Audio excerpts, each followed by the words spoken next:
Olá, boa noite. Boa noite. Ministro Celso de Mello decide manter Moreira Franco na Secretaria-Geral da Presidência da República. O PMDBista mantém o foro privilegiado. Ele é acusado de receber propina da Odebrecht. Sérgio Cabral se torna réu pela 4ª vez. O ex-governador é acusado por 184 crimes de lavagem de dinheiro. Base governista tenta, mas não consegue antecipar sabatina de Alexandre de Moraes, indicado para o STF. Ele vai falar aos senadores na terça-feira da semana que vem. O governo divulga calendário de saque das contas inativas do FGTS. De acordo com a Caixa, a expectativa é que 30 bilhões de reais sejam injetados na economia. Presidente Michel Temer afirma que não é inimigo nem censor da imprensa. Espírito Santo anuncia a investigação para apurar a participação de policiais militares em atentados contra ônibus. Você acompanha essas e outras notícias após o intervalo. Até já. Quanto isso, quanta alegria. E o Zeca tem mais contas pra pagar. Não estressa. Começo de ano é a mesma historinha, mas o Bradesco vai te ajudar. É só falar com a gente que temos o crédito pra toda situação. IPTU, IPVA ou mais um gasto escolar, o Bradesco resolve, irmão.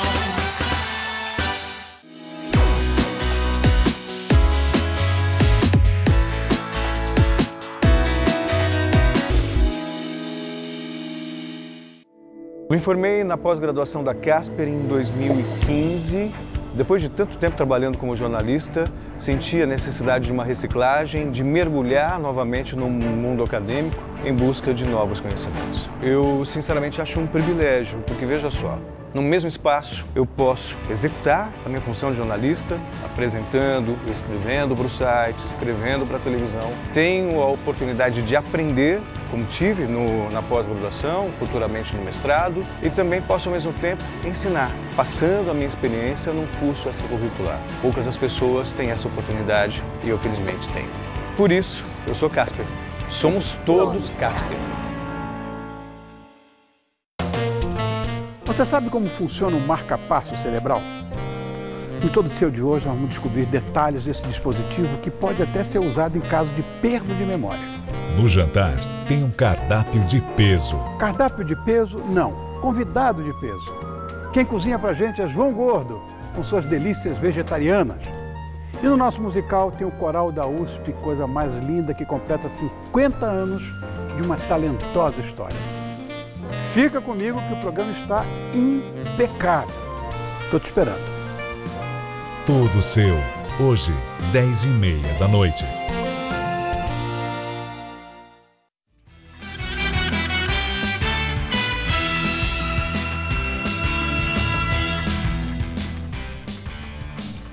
A polícia identificou 19 pichadores de 2 grupos que atuam em São Paulo. Eles serão indiciados por associação criminosa. E hoje a Justiça proibiu a Prefeitura de apagar grafites sem autorização do Conselho do Patrimônio Histórico e Cultural. Em caso de descumprimento, a administração municipal será multada. No topo do prédio, eles se penduram com rolos de tinta para alcançar a fachada. Essas imagens, que fazem parte do inquérito, estavam na internet. Foram postadas pelos pichadores, que tomam o cuidado de esconder o rosto. Mesmo assim, 19 pessoas, 14 homens e 5 mulheres, foram identificadas e serão indiciadas por associação criminosa. Segundo a polícia, eles integram 2 grupos que juntos teriam pichado dezenas de prédios, museus e pontes, entre elas a Estaiada. Esta manhã, uma audiência pública na Câmara de Vereadores envolveu grafiteiros e associações de moradores no debate sobre a intenção da gestão Dória de endurecer a repressão aos pichadores. Na semana passada, os vereadores aprovaram, em primeira votação, um projeto de lei que estava na gaveta desde 2005 e que cria o Disque Pichação, um serviço de telefone para receber denúncias de vandalismo. Além do aperto da fiscalização, a proposta deve ser alterada pelos vereadores da bancada do governo para incluir no texto do projeto de lei punições e multas pesadas para os infratores. O prefeito João Dória defende o valor de R$ 5.000 e o dobro disso em caso de reincidência e considera irregular qualquer intervenção que não tenha autorização do dono do imóvel. Embora o projeto não defina, o secretário de Cultura estabeleceu a diferença para a prefeitura entre grafite e pichação. Pichações são, quase sempre, assinaturas feitas com letras estilizadas por pessoas que querem marcar a sua presença naquele local. Grafites não têm essa característica. Eles podem até ter uma assinatura eventualmente, mas são desenhos, são intervenções que misturam cor, que misturam formas. É impossível fazer um tipo de análise nesse tipo. O que eu acho que se discute é autorização ou não. Se uma pichação for feita, embora xingando o prefeito ou o presidente, se tiver autorizada, ela pode existir. Agora, se um mural, se o cobra faz alguma coisa sem autorização, ele vai preso e processado.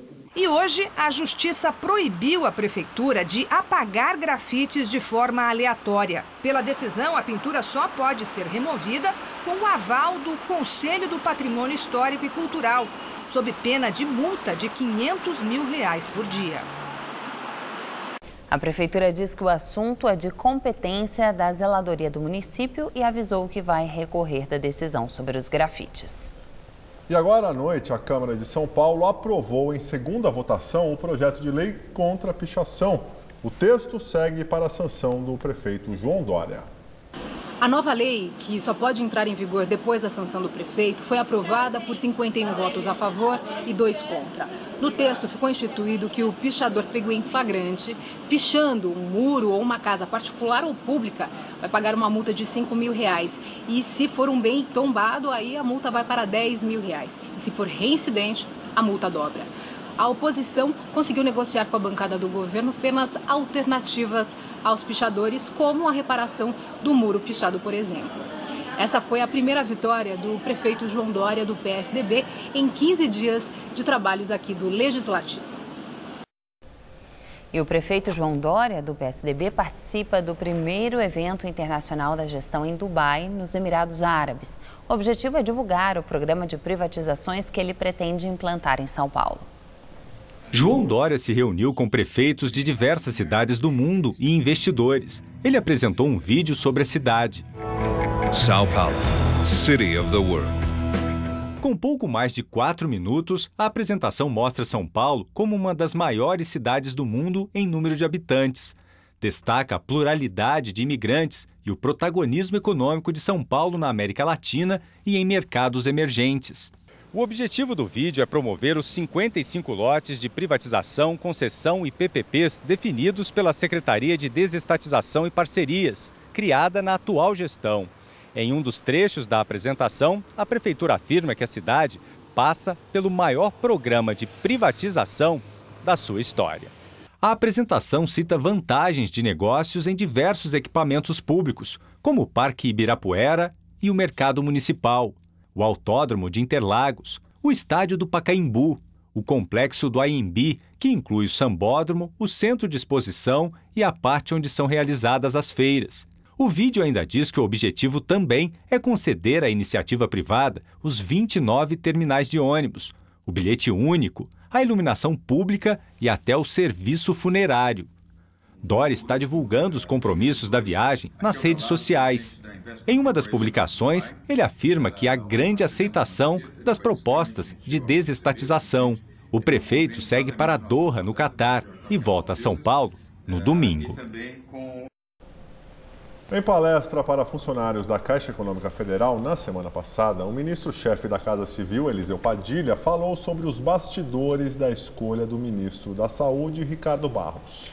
Segundo Padilha, Barros foi nomeado em troca de apoio do partido dele, o PP, no Congresso. O áudio da palestra foi publicado pelo jornal O Estado de São Paulo.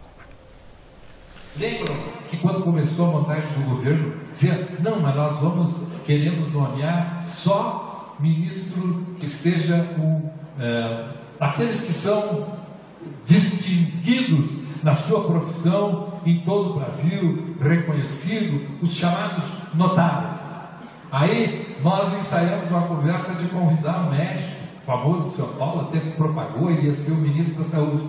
Aí nós fomos conversar com o PP. Olha, o Ministério da Saúde é de vocês, mas nós gostaríamos de ter o ministro da Saúde. Aí, tá, não, o senhor nos deu um tempo para pensar e tal, disseram para o presidente, depois eles mandaram o recado por mim. Não, diz para o presidente que o nosso notável é o deputado Ricardo Barros. Eu fui lá, falei com o presidente, nós não temos alternativa, porque o nosso objetivo era chegar nos 88%. Até chegou mais do que a gente imaginava, mas a gente queria ter uma base consistente. Aí disse, muito bem, vamos conversar. Vocês garantem que todos votam no partido em todas as votações? Garantido. Então, o Ricardo será o notável.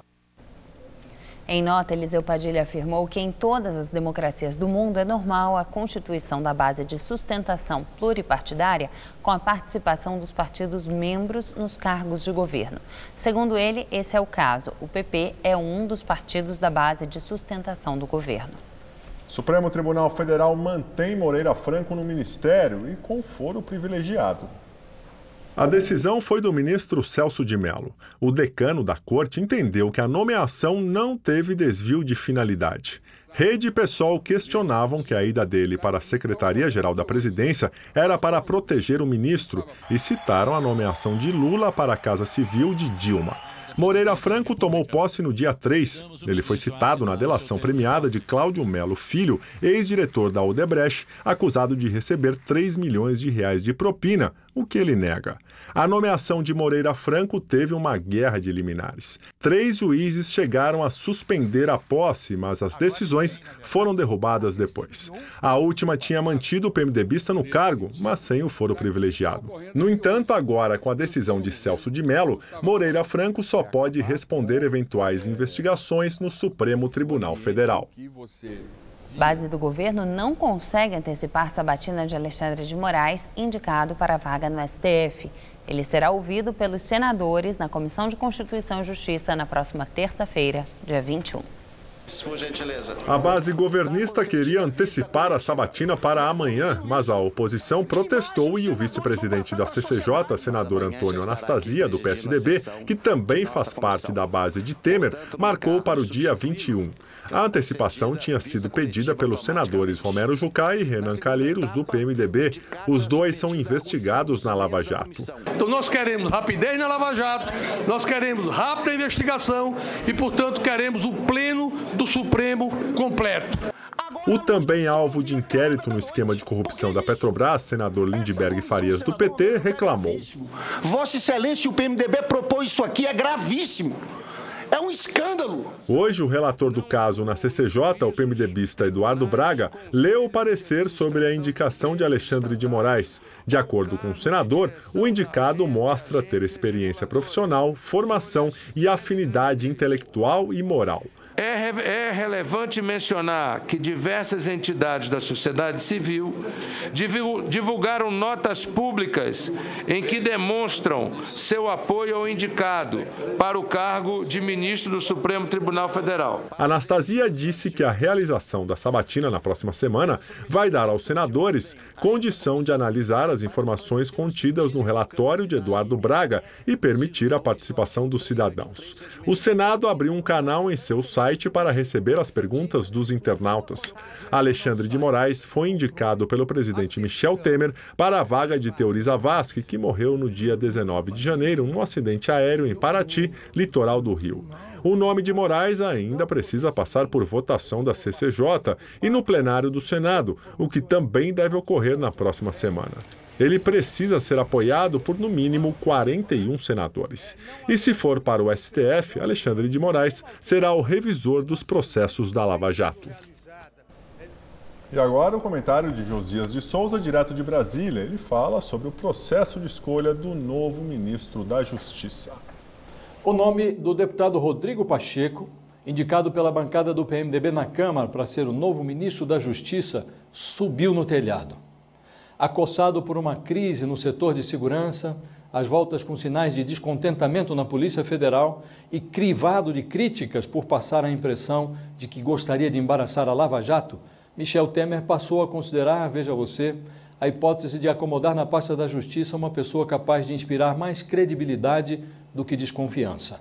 Se prevalecer o bom senso, Temer fará por pressão o que deveria fazer por opção. O debate sobre a escolha do novo ministro da Justiça ocorre contra um pano de fundo conturbado, marcado pela movimentação do PMDB para estancar a sangria da Lava Jato. Os pajés do PMDB gastam muita saliva para assegurar que não tem motivos para conspirar porque estão limpinhos.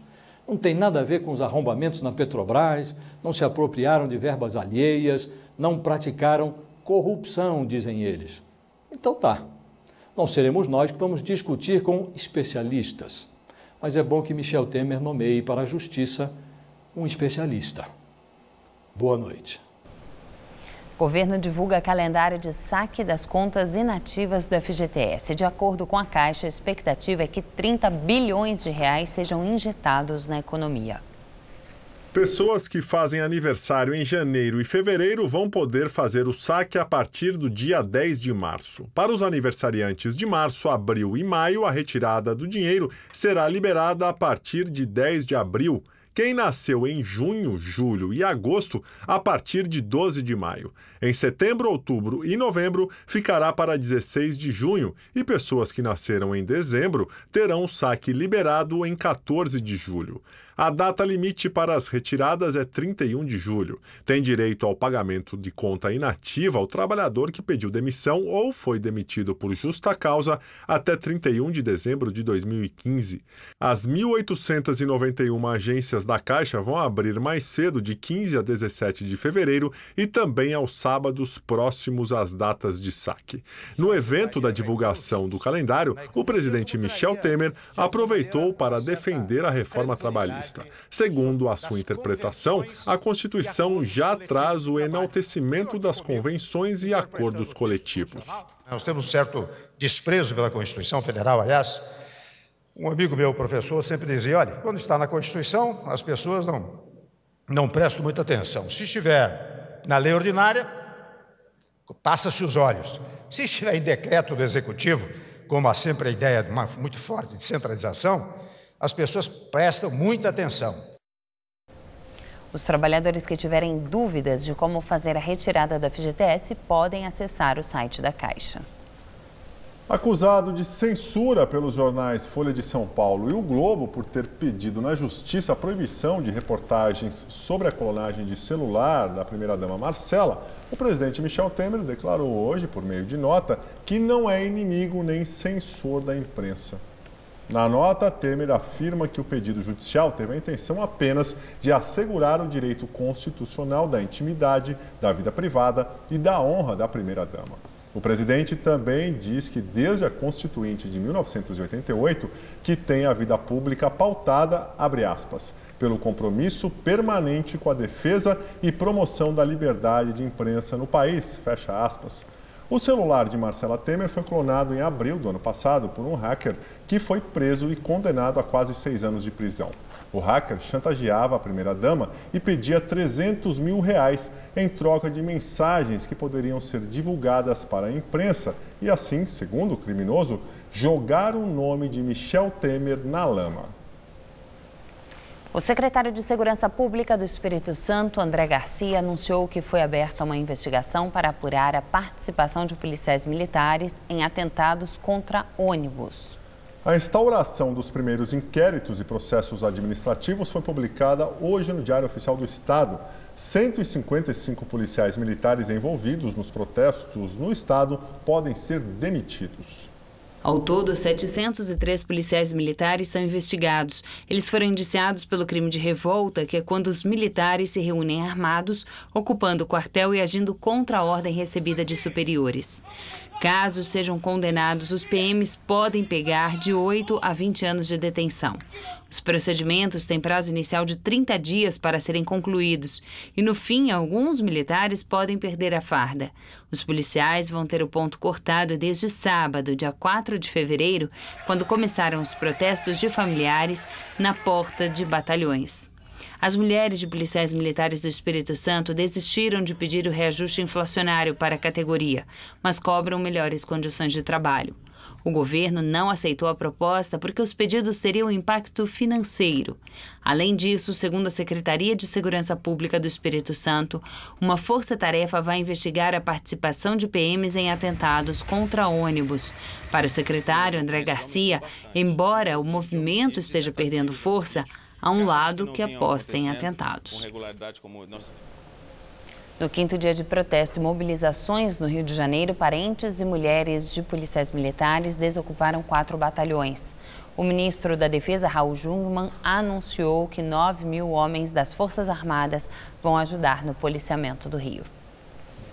A liberação das Forças Armadas foi autorizada pelo presidente Michel Temer, atendendo à solicitação do governador Luiz Fernando Pezão, do PMDB, que teve o mandato cassado pelo TRE. Os militares ficam no Rio até o dia 22 de fevereiro. Nós vamos colocar um efetivo de 9.000 homens para realizar essa operação preventiva da garantia da lei e da ordem. Então, diferentemente do que se passou e vem se passando em alguma medida no Espírito Santo, não há descontrole, não há desordem e, como os senhores sabem, o policiamento, em que pese os protestos, está na ordem de 95%, 97% nas ruas, realizando as suas missões. O ministro Raul Jungmann explicou que as Forças Armadas terão poder de polícia. Os policiais vão atuar no reforço da segurança em locais onde não vão ocorrer desfile de blocos carnavalescos. De acordo com o ministro, na Assembleia Legislativa, onde têm acontecido vários protestos de servidores, o policiamento será feito pela Força Nacional com a ajuda da Polícia Militar. Já os protestos dos parentes de policiais militares do Rio de Janeiro continuam nas portas de alguns batalhões desde a semana passada. Eles reivindicam melhores condições de trabalho, pagamento do 13º salário e regime adicional de serviço. A Defensoria Pública de São Paulo encaminhou ao Procurador-Geral da República um pedido de federalização do julgamento de policiais militares acusados pelas mortes de 111 detentos no chamado Massacre do Carandiru, ocorrido em 2 de outubro de 1992. Passados mais de 24 anos, a Justiça ainda não determinou responsáveis e punições pelas mortes. Entre 2013 e 2014, decisões do Tribunal do Júri condenaram 74 policiais a penas que variam de 48 a 624 anos de prisão. Em setembro de 2016, o Tribunal de Justiça de São Paulo, no julgamento dos recursos, anulou as condenações. O ex-governador de Mato Grosso, Silval Barbosa, do PMDB, e mais 4 assessores foram presos na 5ª fase da Operação Sodoma. A operação investiga desvio de dinheiro público e pagamento de propinas por uma empresa de informática e um posto de gasolina do estado em benefício de uma suposta organização comandada por Silval Barbosa. De acordo com a Polícia Civil, os suspeitos são investigados em fraude de licitação, corrupção, peculato e organização criminosa em contratos públicos. O esquema teria desviado pelo menos 300 milhões de reais entre 2011 e 2014. Além de Barbosa, preso desde 2015 em outra fase da mesma operação, foram presos Francisco Anis Fayad, ex-secretário de Administração, Valdísio Juliano Viriato, ex-secretário adjunto de Transportes, Silvio César Correia Araújo, ex-chefe de gabinete de Silval Barbosa, e José Jesus Nunes Cordeiro, ex-secretário adjunto de Administração. A Justiça do Rio torna o ex-governador Sérgio Cabral réu pela 4ª vez.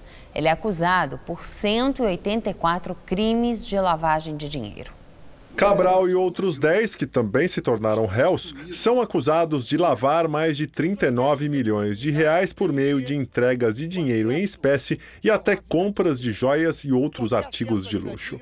Para os procuradores, o grupo teria liderado a ocultação de 317 milhões de reais no exterior. As investigações fazem parte das operações Calicut e Eficiência, desdobramentos da Força-Tarefa da Lava Jato no Rio.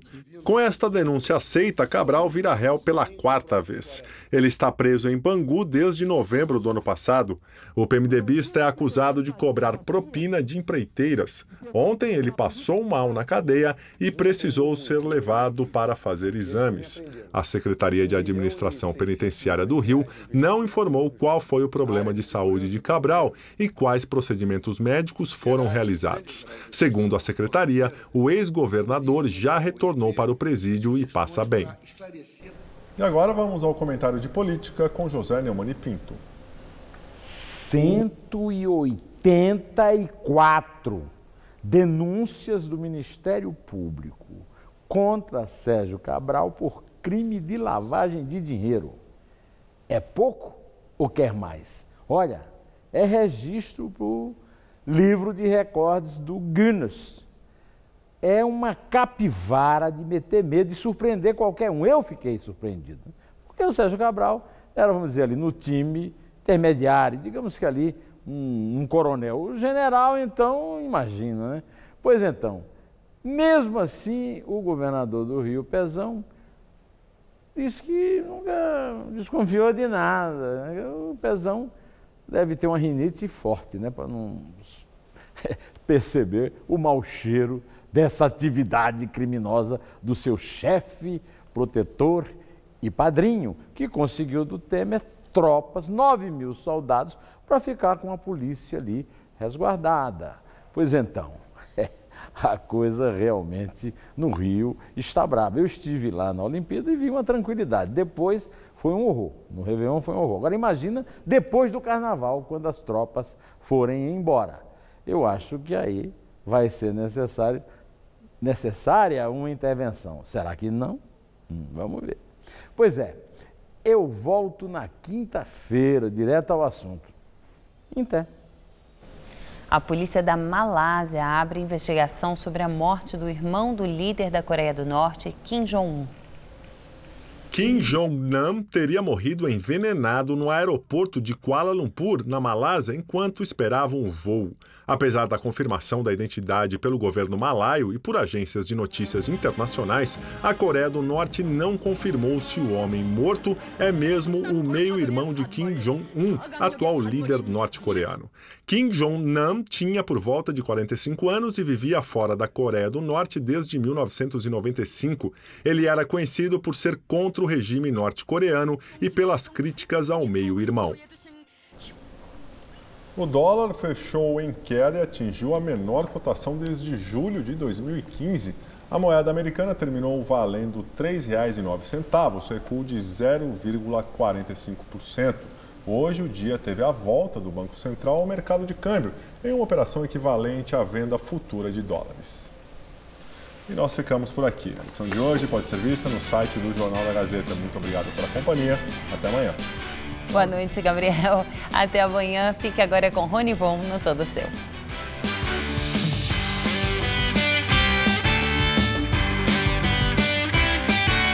Matérias especiais e comentários do universo esportivo você confere no Gazeta Esportiva. Nesta quarta, 6 da tarde. Assista agora Todo Seu.